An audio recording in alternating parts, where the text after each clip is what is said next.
Hey guys, welcome to week 2 of your advanced reading class. Today I'm going to go over your assignments for your independent study time for Thursday, May 21st class. The first thing you're going to do is complete your journal entry for week 2. Now, remember, this file must have saved to your Google Drive. So if you go to your Google Docs, you should be able to find the file. And once you locate it, you click on it. And then you go straight to week number 2. And you're going to read the prompt in your journal, write from 10 to 15 minutes about a cultural difference you've noticed in perception of time, okay? So you want to write anywhere from 3 paragraphs to 4. It really depends. At least aim for 3 paragraphs, okay? So you're going to be writing from 10 to 15 minutes, but just aim for 3 paragraphs, okay? Remember, this is free writing. I don't read these until the end of the semester, okay? After you completed your journal entry, you're going to complete your reading comprehension worksheet. You can go to Canvas and find it in your modules where it says reading comprehension worksheets, and you're going to click on week 2, time talks with an accent. You want to make sure that you click on the link that's available here. You click on this link and it's going to redirect you to a Google Drive document. You make a copy. And again, this is going to automatically save to your drive. So you want to make sure that you write your name so that you know which document it is that you've worked on. So the first thing you're going to do is read these statements and determine if you agree or disagree and explain in 2 or 3 sentences. For example, I'm going to do number 1. In my culture, it is acceptable for students to arrive late to class. I disagree. And then I explain in the first person, of course, because I am talking about my opinion.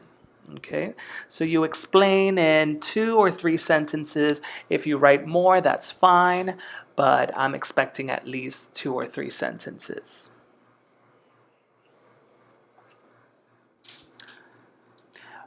When you finish this part, the agree or disagree, make sure that you have 2 or 3 sentences. As you can see, I am giving you an explanation here as an example. And when you're done with that, you're going to move to the second part, which is reflecting on content. And here you're going to aim for 2 or 3 paragraphs. And you're going to answer, why do you think adjusting to a foreign concept of time is so difficult? Again, here you want to work in the first person. You're giving your opinion. You're reflecting on the reading that you did. And you want to make sure that you think through what the reading said about punctuality and time, and then just give your opinion. Think about your experience. Why is it so difficult to adapt or to adjust to another culture's concept of time? Remember, 2 to 3 paragraphs should be your goal.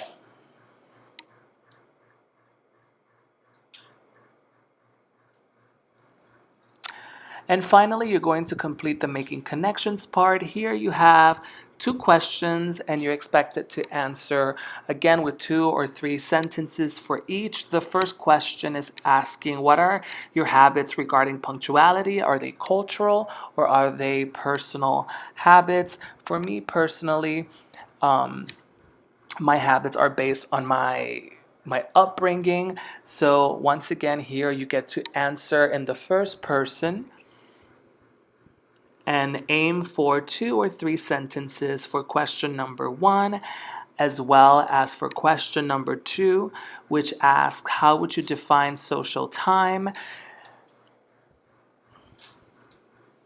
Now, this is based on the reading, okay? And last but not least, you have to create a word cluster.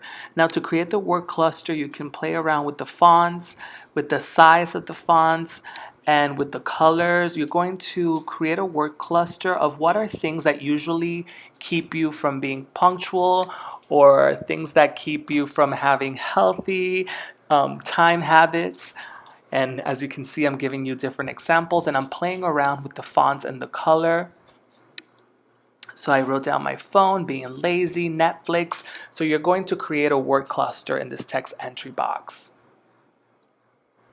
When you finish all 3 parts of the reading comprehension worksheet, make sure that your name is on the title.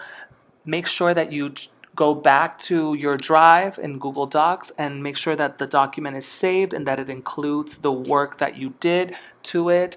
And then you're going to go back to Canvas to submit it. You click Submit Assignment. You look for the Google Doc. Remember that Canvas is, you can directly link it to your Google Drive. And then here is the document that I just worked on.